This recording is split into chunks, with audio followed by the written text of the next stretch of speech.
Fade in. Our fans will be thrilled that Hayden Christensen will be returning in the role of Darth Vader. This will be the rematch of the century.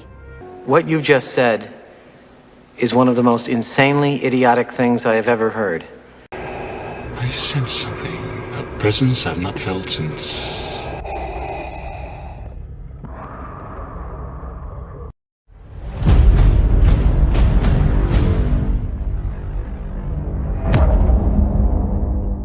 G'day guys and welcome back to Raging Rhino. Alright, as most of you will know, Marcia Lucas has recently come out with her thoughts and opinions in regards to the Disney sequel trilogy. And of course her thoughts and opinions are more along the lines of the people that hated what they did. She definitely doesn't like what they did to Han Solo and Luke Skywalker. And as I said in my previous video, I'd be very curious to see what her thoughts would be on The Rise of Skywalker and of course The Mandalorian as well. But I'd also actually like to hear her thoughts on what she thinks of the upcoming Mandalorian series and what we've actually heard about that. Now, the main reason why I think this is because, of course, what they're going to be doing in the Kenobi series, by the looks of things, is going to directly damage things that she's set up or things that they set up in those original movies.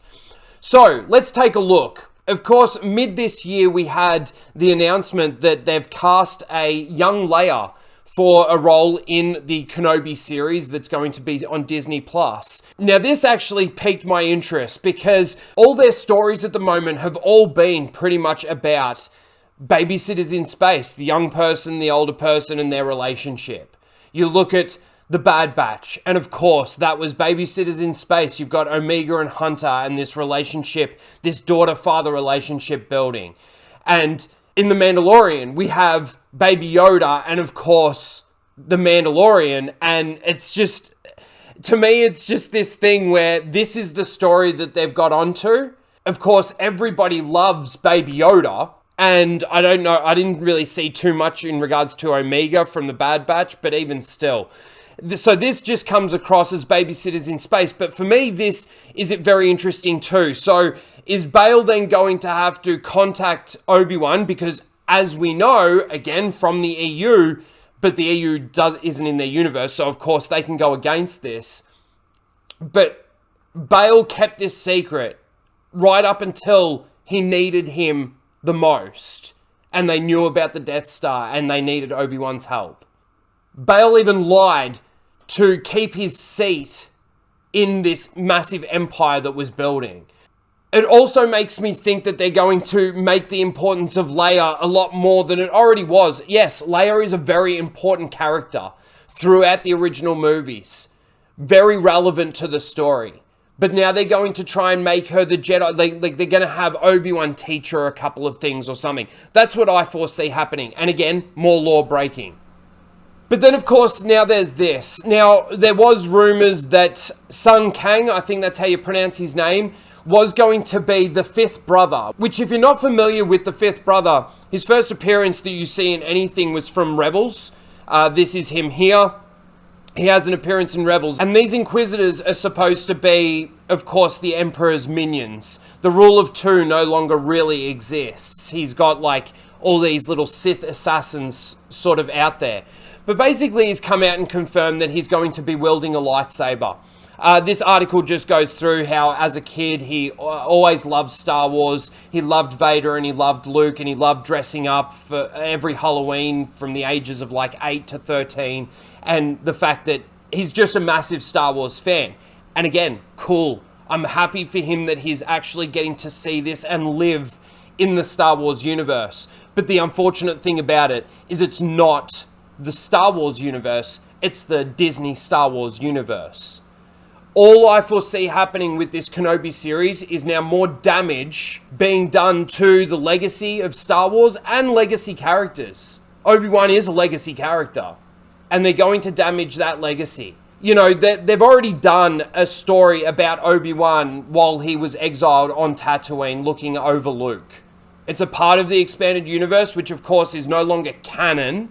But that book tells a very, very awesome story. It's an isolated little story that takes place on Tatooine. Yes, it might be a little bit boring for the screen. I don't think it would be, actually. If they adapted that novel perfectly, I reckon it'd come across on screen really, really well. Because it's not a universe threat. There's not like this massive threat on the entire universe that Obi-Wan needs to go off and save. The fact that we've heard that Obi-Wan and Vader are going to be crossing blades again is very, very dangerous to the lore and the continuity. The fact that this guy's come in and he's going to be playing one of the Inquisitors, I don't like the idea of the Inquisitors. If you watched Rebels, there's this Grand Inquisitor who of course gets taken out by Kanan Jarrus, but there's all these other Inquisitors out there, brothers and sisters, and they've got these helicopter lightsabers, and that's one of the most ridiculous things I've ever seen. But the fact that we've got him wielding a lightsaber and being an Inquisitor, and the fact that we've got a young Leia that's going to be showing up, and who knows where this is going to go. It's going to be Obi-Wan teaching Leia some Jedi powers to justify how she was able to teach Rey in the sequel trilogy or something like that. And it just brings me back to what Marcia Lucas has said in that book that dropped, you know, the information's just recently been dropped. They don't understand Star Wars. They don't get it. And they think that they can just turn this thing into a platform. The problem is that the heart of Star Wars are the fans. They're the ones that have kept this alive for so long. And we're not so willing to just let it go. At least I'm not anyway. I'll fight for the EU because that's real Star Wars. That was at least in line with George's vision of what he thought this universe should be. Not this garbage that Disney keep coming up with and let's throw young Leia in there. I'm very curious to see the reactions to the Obi-Wan show and what the Obi-Wan show actually brings us.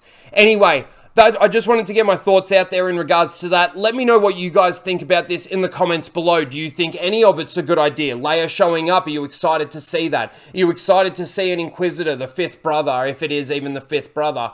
And are you excited to see Obi-Wan and Vader cross blades again and have this awesome fight rematch of the century?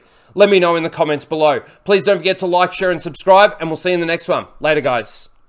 Our fans will be thrilled that Hayden Christensen will be returning in the role of Darth Vader. This will be the rematch of the century. Well, that's fucking not good. I sense something, a presence I've not felt since... Fade out.